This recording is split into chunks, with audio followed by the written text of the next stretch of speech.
السلام علیکم ورحمۃ اللہ وبرکاتہ۔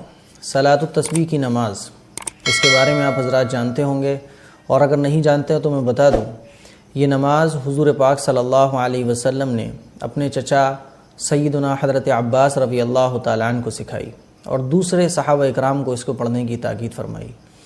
حدیث کا مفہوم ہے، حضور پاک صلی اللہ علیہ وسلم نے صحابہ اکرام سے ارشاد فرمایا کہ اگر ہو سکے تو اس نماز کو روزانہ پڑھو، اور اگر اتنا نہیں کر سکتے تو ہفتے میں ایک مرتبہ پڑھ لو، اور اگر اتنا بھی نہیں کر سکتے تو مہینے میں ایک مرتبہ پڑھ لو، سال میں ایک مرتبہ پڑھ لو، اور اگر اتنا بھی نہیں ہو سکتا تو پوری زندگی میں ایک مرتبہ تو اس نماز کو ضرور پڑھو۔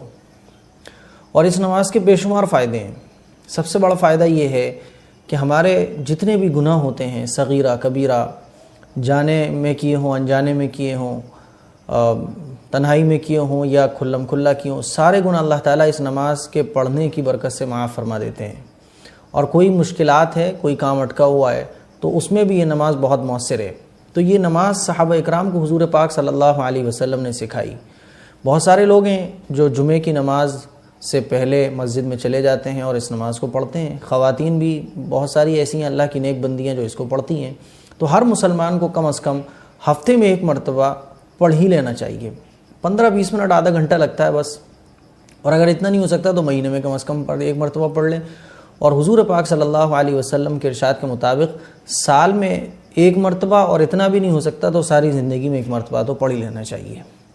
اب اس نماز کے پڑھنے کا طریقہ کیا ہے؟ کیونکہ شب برات آ رہی ہے تو بہت سارے لوگ ایسے ہیں جو پورے سال نہیں پڑھتے لیکن اس رات میں اس نماز کو پڑھ لیتے ہیں۔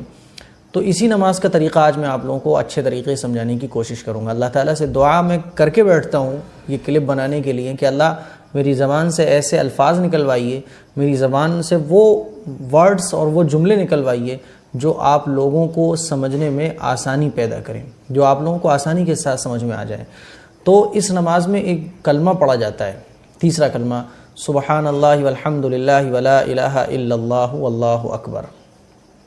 اگر آپ پورا پڑھ سکتے ہوں تو علماء نے لکھا ہے کہ بہتر یہ کہ پورا پڑھ لیا جائے۔ سبحان اللہ والحمد للہ ولا الہ الا اللہ واللہ اکبر ولا حول ولا قوۃ الا باللہ العلی العظیم۔ ورنہ اتنا پڑھ لیں، سبحان اللہ والحمد للہ ولا الہ الا اللہ واللہ اکبر ولا حول ولا قوۃ الا باللہ۔ آگے والا چاہیں تو پڑھ لیں، اور اگر نہیں پڑھیں گے تب بھی بہرحال نماز ہو جائے گی۔ 4 رکعت کی نیت باندھیں گے ہم، اس میں 300 مرتبہ کلمہ پڑھا جاتا ہے، یہ والا جو میں نے ابھی بتایا تھا۔ 4 رکعت کی نیت باندھیں گے۔ نیت کرتا ہوں میں 4 رکعت نماز نفل صلاۃ التسبیح، یہ دل میں نیت کرنا ہے۔ زبان سے کہہ لیں تو بہتر ہے، نہیں کہہ رہے ہیں کوئی بات نہیں ہے۔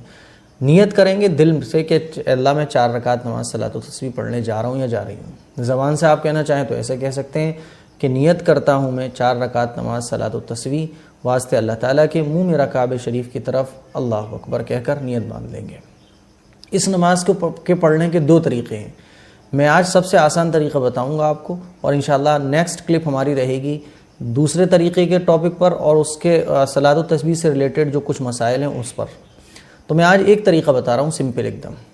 سب سے پہلے نیت باندھنے کے بعد ہم سبحانک اللہ پڑھیں گے، اور سبحانک اللہم پڑھنے کے بعد 15 بار ہم اس کلمے کو پڑھیں گے، سبحان اللہ والحمد للہ ولا الہ الا اللہ واللہ اکبر، 15 بار۔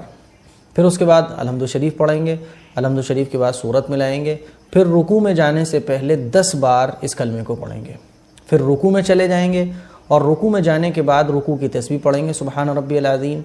پھر اس کے بعد رکوع کی تسبیح پڑھنے کے بعد 10 مرتبہ پھر پڑھیں گے۔ پھر رکوع سے اٹھیں گے، رکوع سے اٹھنے کے بعد پھر 10 مرتبہ پڑھیں گے۔ پھر سجدے میں جائیں گے تو سجدے میں 10 مرتبہ پڑھیں گے سجدے کی تسبیح پڑھنے کے بعد۔ پھر سجدے سے اٹھیں گے، پھر 10 مرتبہ پڑھیں گے۔ پھر دوسرے سجدے میں جائیں گے تو سجدے کی تسبیح پڑھنے کے بعد 10 مرتبہ پھر پڑھیں گے۔ تو پہلی رکعت میں ہمارا یہ جو کلمہ ہے سبحان اللہ والحمد للہ ولا الہ، یہ کلمہ ہو جائے گا 75 مرتبہ۔ ایک رکعت میں ہمیں اس کلمے کو 75 مرتبہ پڑھنا ہے، ٹھیک ہے نا؟ اور کیسے پڑھنا ہے؟ دیکھیے، ثنا پڑھی ہم نے سب سے پہلی رکعت میں سبحانک اللہ کے بعد 15 مرتبہ، پھر الحمد شریف کے بعد سورت ملائیں گے، سورت ملانے کے بعد پھر 10 مرتبہ، کتنا ہو گیا؟ 25۔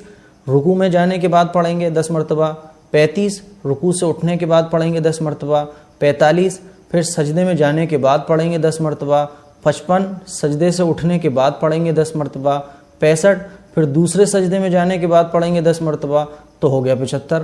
اس طریقے سے ایک رکعت میں 75 مرتبہ یہ کلمہ پڑھا جائے گا۔ پھر آپ دوسری رکعت کے لیے جب کھڑے ہو جائیں گے تو پھر 15 مرتبہ پڑھیں گے، پھر الحمد شریف پڑھیں گے، الحمد شریف کے بعد سورت میں لائیں گے، پھر 10 مرتبہ پڑھیں گے، پھر ہو گیا وہی اپنا 25۔ تو کھڑے قیام میں یعنی کھڑے ہونے کی حالت میں ہمارا یہ کلمہ ہو جائے گا 25 مرتبہ۔ پھر رکوع میں جائیں گے تو وہی 10 مرتبہ، کتنا ہو گیا 35۔ رکوع سے کھڑے ہونے کے بعد پڑھیں گے 10 مرتبہ، 45۔ پھر سجدے میں جانے کے بعد پڑھیں گے 10 مرتبہ تو 55۔ سجدے سے اٹھنے کے بعد پڑھیں گے 10 مرتبہ، 65۔ پھر دوسرے سجدے میں جانے کے بعد پڑھیں گے تو پھر ہو گیا 75۔ پھر دوسری رکعت میں بیٹھیں گے اتحیات میں، اتحیات پڑھیں گے، پھر اس کے بعد اللہ اکبر کہہ کر پھر کھڑے ہو جائیں گے، پھر وہی 15 مرتبہ سب سے پہلے پڑھیں گے، پھر اس کے بعد الحمد شریف، پھر الحمد شریف کے بعد سورت، اور پھر رکوع میں جانے کے بعد 10 مرتبہ۔ اس طریقے سے ہر رکعت میں ہمارا کلمہ جو ہوگا وہ ہوگا 75 مرتبہ، اور ٹوٹل 4 رکعت جب ہم پڑھ لیں گے تو ہمارا کلمہ ہو جائے گا 300 مرتبہ۔ ٹھیک ہے نا؟ اس کو اچھے سے سمجھ لیں آپ۔ سب سے پہلے جب ہم نیت باندھیں گے تو سبحانک اللہ کے بعد 15 مرتبہ پڑھنا ہے، اور سورت الحمد شریف کے بعد سورت، اور سورت ملانے کے بعد 10 مرتبہ پڑھنا ہے۔ تو کھڑے ہونے کی حالت میں ہمارا یہ کلمہ ہو جائے گا 25 بار، پھر رکوع میں 10 بار، رکوع سے کھڑے ہونے کے بعد 10 بار، پھر سجدے میں جانے کے بعد 10 بار، پھر سجدے سے اٹھنے کے بعد 10 بار، پھر دوسرے سجدے میں جانے کے بعد 10 بار۔ تو اس طریقے سے ہر رکعت میں یہ 75 ہوتا رہے گا، اور 4 رکعت جب ہم پڑھ لیں گے تو ٹوٹل کلمے کی تعداد ہو جائے گی 300 مرتبہ، اور پھر سلام پھر لیں گے، ہماری نماز ہو جائے گی۔ چاہیں تو آپ دعا مانگ لیں اور چاہیں تو نہ مانگیں، بہرحال نماز ہو گئی۔ یہ کہلاتی ہے صلاۃ التسبیح کی نماز، اور یہ پہلا طریقہ ہے۔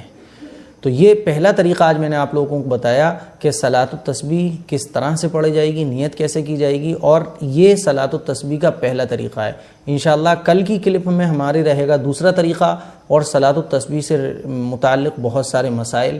آپ کے ذہن میں اگر اب بھی کوئی مسئلہ ہو تو انشاءاللہ کل کی کلپ میں ہم صلاۃ التسبیح سے ریلیٹڈ سارے مسائل جو آپ کمنٹ میں پوچھیں گے انشاءاللہ اس کو کل کی کلپ میں کلیئر کر دیا جائے گا۔ تو یہ تھی آج کی کلپ، اس کو آپ زیادہ سے زیادہ شیئر کریں تاکہ صلاۃ التسبیح کا طریقہ ہر مسلمان بہن اور بھائی کو پتہ چل جائے۔ دعاؤں کی درخواست ہے۔ السلام علیکم ورحمۃ اللہ وبرکاتہ۔